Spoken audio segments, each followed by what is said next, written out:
श्री कृष्ण गोविंद हरि मुरारी, हे नाथ नारायण वासुदेव।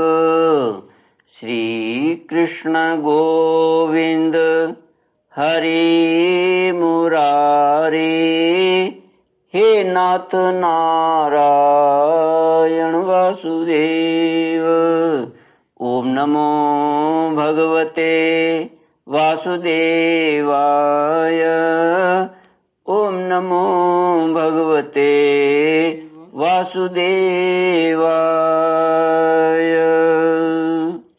कृष्णाय वासुदेवाय हरये परमात्मने प्रणतक्लेशनाशाय गोविन्दाय नमो नमः। सच्चिदानन्दरूपाय विश्वोत्पत्त्यादिहेतवे तापत्रयविनाशाय श्रीकृष्णाय वयं नमः। सच्चित आनंद स्वरूप परमात्मा जो सृष्टि के उत्पत्ति पालन और श्रृंगार करता है तथा जीवों के आध्यात्मिक आदि दैविक आदि भौतिक तापों को नष्ट करने वाले हैं, अर्थात जीवों के मानसिक शारीरिक और भौतिक दुखों को दूर करने वाले हैं, उन श्री कृष्ण भगवान को हम नमस्कार करते हैं। श्री कृष्ण गोविंद हरि मुरारे, हे नाथ नारायण वासुदेव। श्रीमद् भागवत दशम स्कंध अथ चत्वारिंशोऽध्यायः। अक्रूर उवाच नतोऽस्म्यहं त्वाखिल हेतुं नारायणं पुरुषमाद्यमव्ययम् यन्नाभिजातादरविन्दकोशात् ब्रह्मा विरासीद्यत एष लोकः। अक्रूर जी के द्वारा भगवान श्री कृष्ण की स्तुति। अक्रूर जी बोले, प्रभु आप प्रकृति आदि समस्त कारणों के परम कारण हैं। आप ही अविनाशी पुरुषोत्तम नारायण हैं तथा आपके ही नाभि कमल से उन ब्रह्मा जी का आविर्भाव हुआ है जिन्होंने इस चराचर जगत की सृष्टि की है। मैं आपके चरणों में नमस्कार करता हूँ। पृथ्वी, जल, अग्नि, वायु, आकाश, अहंकार, महतत्व, प्रकृति, पुरुष, मन, इंद्रिय, संपूर्ण इंद्रियों के विषय और उनके अधिष्ठात्री देवता, यही सब चराचर जगत तथा उसके व्यवहार के कारण हैं और ये सब के सब आपके ही अंग स्वरूप हैं। प्रकृति और प्रकृति से उत्पन्न होने वाले समस्त पदार्थ इदम वृत्ति के द्वारा ग्रहण किए जाते हैं, इसलिए ये सब अनात्मा हैं। अनात्मा होने के कारण जड़ हैं और इसलिए आपका स्वरूप नहीं जान सकते, क्योंकि आप तो स्वयं आत्मा ही ठहरे। ब्रह्मा जी अवश्य ही आपके स्वरूप हैं, परंतु वे प्रकृति के गुण रजस से युक्त हैं, इसलिए वे भी आपकी प्रकृति का और उसके गुणों से परे का स्वरूप नहीं जानते। साधु योगी स्वयं अपने अंतःकरण में स्थित अंतर्यामी के रूप में समस्त भूत भौतिक पदार्थों में व्याप्त परमात्मा के स्वरूप में और सूर्य, चंद्र, अग्नि आदि देवमंडल में स्थित इष्ट देवता के रूप में तथा उनके साक्षी महापुरुष एवं नियंता ईश्वर के रूप में साक्षात आपकी ही उपासना करते हैं। बहुत से कर्मकांडी ब्राह्मण कर्म मार्ग का उपदेश करने वाली त्रयी विद्या के द्वारा जो आपके इंद्र, अग्नि आदि अनेक देववाचक नाम तथा वज्रहस्त, सप्ताऋचि आदि अनेक रूप बतलाती हैं, बड़े बड़े यज्ञ करते हैं और उनसे आपकी ही उपासना करते हैं। बहुत से ज्ञानी अपने समस्त कर्मों का संन्यास कर देते हैं और शांत भाव में स्थित हो जाते हैं। वे इस प्रकार ज्ञान यज्ञ के द्वारा ज्ञान स्वरूप आपकी ही आराधना करते हैं। और भी बहुत से संस्कार संपन्न अथवा शुद्धि चित्त वैष्णवजन आपकी बतलाई हुई 5 रात्र आदि विधियों से तन्मय होकर आपके चतुर्व्यूह आदि अनेक और नारायण रूप एक स्वरूप की पूजा करते हैं।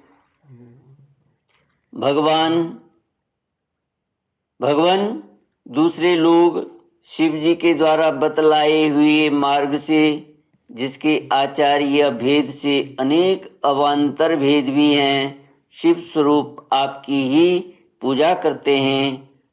स्वामिन, जो लोग दूसरे देवताओं की भक्ति करते हैं और उन्हें आपसे भिन्न समझते हैं, वे सब भी वास्तव में आपकी ही आराधना करते हैं, क्योंकि आप ही समस्त देवताओं के रूप में हैं और सर्वेश्वर भी हैं। प्रभु, जैसे पर्वतों से सब ओर बहुत सी नदियां निकलती हैं और वर्षा के जल से भरकर घूमती घामती समुद्र में प्रवेश कर जाती हैं, वैसे ही सभी प्रकार के उपासना मार्ग घूम घाम कर देर सवेर आपके ही पास पहुंच जाते हैं। श्री कृष्ण गोविंद हरि मुरारी, हे नाथ नारायण वासुदेव। प्रभु, आपकी प्रकृति के 3 गुण हैं, सत्व रज और तम। ब्रह्मा से लेकर स्थावर पर्यंत संपूर्ण चराचर जीव प्राकृत हैं और जैसे वस्त्र सूत्रों से ओत-प्रोत रहते हैं, वैसे ही ये सब प्रकृति के उन गुणों से भी ओत-प्रोत हैं, परंतु आप सर्वस्वरूप होने पर भी उनके साथ लिप्त नहीं हैं। आपकी दृष्टि निर्लिप्त है, क्योंकि आप समस्त वृत्तियों के साक्षी हैं। यह गुणों के प्रवाह से होने वाली सृष्टि अज्ञान मूलक है और वह देवता, मनुष्य, पशु, पक्षी आदि समस्त योनियों में व्याप्त है, परंतु आप उससे सर्वथा अलग हैं, इसलिए मैं आपको नमस्कार करता हूँ। अग्नि आपका मुख है, पृथ्वी चरण है, सूर्य और चंद्रमा नेत्र हैं, आकाश नाभि है, दिशाएं कान हैं, स्वर्ग सिर है, देवेंद्र गण भुजाएं हैं, समुद्र कोख है और यह वायु ही आपकी प्राण शक्ति के रूप में उपासना के लिए कल्पित हुई है। वृक्ष और औषधियां रोम हैं, मेघ सिर के केश हैं, पर्वत आपके अस्थि समूह और नख हैं, दिन और रात पलकों का खोलना और मीचना है, प्रजापति जननेन्द्रिय हैं और वृष्टि ही आपका वीर्य है। अविनाशी भगवान, जैसे जल में बहुत से जलचर जीव और गूलर के फलों में नन्हे नन्हे कीट रहते हैं, उसी प्रकार उपासना के लिए स्वीकृत आपके मनोमय पुरुष रूप में अनेक प्रकार की जीव जंतुओं से भरे हुए लोक और उनके लोकपाल कल्पित किए गए हैं। प्रभु, आप क्रीड़ा करने के लिए पृथ्वी पर जो जो रूप धारण करते हैं, वे सब अवतार लोगों के शोक मोह को बहा देते हैं और फिर सब लोग बड़े आनंद से आपके निर्मल यश का गान करते हैं। प्रभु, आपने वेदों, ऋषियों, औषधियों और सत्यव्रत आदि की रक्षा दीक्षा के लिए मत्स्य रूप धारण किया था और प्रलय के समुद्र में स्वच्छंद विहार किया था। आपके मत्स्य रूप को मैं नमस्कार करता हूँ। आपने ही मधु और कैटभ नाम के असुरों का संहार करने के लिए हयग्रीव अवतार ग्रहण किया था। मैं आपके उस रूप को भी नमस्कार करता हूँ। आपने ही वह विशाल कच्छप रूप ग्रहण करके कच्छप रूप ग्रहण करके मंदराचल को धारण किया था। आपको मैं नमस्कार करता हूँ। आपने ही पृथ्वी के उद्धार की लीला करने के लिए वराह रूप स्वीकार किया था। आपको मेरे बार बार नमस्कार। प्रहलाद जैसे साधु जनों का भय मिटाने वाले प्रभु, आपके उस अलौकिक नृसिंह रूप को मैं नमस्कार करता हूँ। आपने वामन रूप ग्रहण करके अपने पगों से तीनों लोक नाप लिए थे। आपको मैं नमस्कार करता हूँ। धर्म का उल्लंघन करने वाले घमंडी क्षत्रियों के वन का छेदन कर देने के लिए आपने भृगुपति परशुराम रूप ग्रहण किया था। मैं आपके उस रूप को नमस्कार करता हूँ। रावण का नाश करने के लिए आपने रघुवंश में भगवान राम के रूप में अवतार ग्रहण किया था। मैं आपको नमस्कार करता हूँ।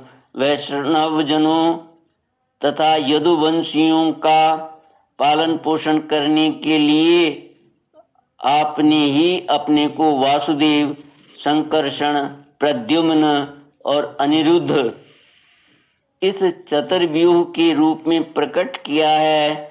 मैं आपको बार बार नमस्कार करता हूँ। दैत्य और दानवों को मोहित करने के लिए आप शुद्ध अहिंसा मार्ग के प्रवर्तक बुद्ध का रूप ग्रहण करेंगे। मैं आपको नमस्कार करता हूँ। और पृथ्वी के क्षत्रिय जब मलेच्छ प्राय हो जाएंगे, पृथ्वी के क्षत्रिय जब मलेच्छ प्राय हो जाएंगे, तब उनका नाश करने के लिए आप ही कल्कि के रूप में अवतीर्ण होंगे। मैं आपको नमस्कार करता हूँ। श्री कृष्ण गोविंद हरि मुरारी, हे नाथ नारायण वासुदेव। भगवान, ये सब के सब जीव आपकी माया से मोहित हो रहे हैं और इस मोह के कारण ही यह मैं हूँ और यह मेरा है। इस झूठे दुराग्रह में फंसकर कर्म के मार्ग में भटक रहे हैं। मेरे स्वामी, इसी प्रकार मैं भी स्वप्न में दिखने वाले पदार्थों के समान झूठे देह, गेह, पत्नी, पुत्र और धन स्वजन आदि को सत्य समझकर उन्हीं के मोह में फंस रहा हूँ और भटक रहा हूँ। मेरी मूर्खता तो देखिए प्रभु। मैंने अनित्य वस्तुओं को नित्य, अनात्मा को आत्मा और दुख को सुख समझ लिया। भला इस उल्टी बुद्धि की भी कोई सीमा है? इस प्रकार अज्ञानवश सांसारिक सुख दुख आदि द्वंद्वों में ही रम गया और यह बात बिल्कुल भूल गया कि आप ही हमारे सच्चे प्यारे हैं। जैसे कोई अनजान मनुष्य जल के लिए तालाब पर जाए और उसी से पैदा हुए सिवार आदि घासों से ढका देखकर ऐसा समझ ले कि यहाँ जल नहीं है, तथा सूर्य की किरणों में झूठ मूठ प्रतीत होने वाले जल के लिए मृग तृष्णा की ओर दौड़ पड़े, वैसे ही मैं अपनी ही माया से छिपे रहने के कारण आपको छोड़कर विषयों में सुख की आशा से भटक रहा हूँ। मैं अविनाशी अक्षर वस्तु के ज्ञान से रहित हूँ। इसी से मेरे मन में अनेक वस्तुओं की कामना और उनके लिए कर्म करने के संकल्प उठते ही रहते हैं। इसके अतिरिक्त ये इंद्रियां भी जो बड़ी प्रबल एवं दुर्दमनीय हैं, मन को मथ मथ कर बलपूर्वक इधर उधर घसीट ले जाती हैं। इसलिए इस मन को मैं रोक नहीं पाता। इस प्रकार भटकता हुआ मैं आपके उन चरण कमलों की छत्र छाया में आ पहुंचा हूँ, जो दुष्टों के लिए दुर्लभ है। मेरे स्वामी, इसे भी मैं आपका कृपा प्रसाद ही मानता हूँ, क्योंकि पद्मनाभ, जब जीव के संसार से मुक्त होने का समय आता है, तब सत्पुरुषों की उपासना से चित्त वृत्ति आप में लगती है। प्रभु, आप केवल विज्ञान स्वरूप हैं, विज्ञान घन हैं। जितनी भी प्रतीतियां होती हैं, जितनी भी वृत्तियां हैं, उन सब के आप ही कारण और अधिष्ठान हैं। जीव के रूप में एवं जीवों के सुख दुख आदि के निमित्त काल, कर्म, स्वभाव तथा प्रकृति के रूप में भी आप ही हैं, तथा आप ही उन सब के नियंता भी हैं। आपकी शक्तियां अनंत हैं। आप स्वयं अनंत ब्रह्म हैं। मैं आपको नमस्कार करता हूँ। प्रभु, आप ही वासुदेव, आप ही समस्त जीवों के आश्रय संकर्षण हैं, तथा आप ही बुद्धि और मन के अधिष्ठात्री देवता ऋषिकेश, प्रद्युम्न और अनिरुद्ध हैं। मैं आपको बार बार नमस्कार करता हूँ। प्रभु, आप मुझ शरणागत की रक्षा कीजिए। श्री कृष्ण गोविंद हरे मुरारे, हे नाथ नारायण वासुदेव। इति श्रीमद्भागवते महापुराणे पारमहंस्यां संहितायां दशमस्कन्धे पूर्वार्धे क्रूरस्तुतिर्नाम चत्वारिंशोऽध्यायः। ॐ पूर्णमदः पूर्णमिदं पूर्णात् पूर्णमुदच्यते पूर्णस्य पूर्णमादाय पूर्णमेवावशिष्यते। ॐ शान्ति शान्ति शान्तिः। हरिः ॐ श्री गुरुभ्यो नमः। हरिः ॐ।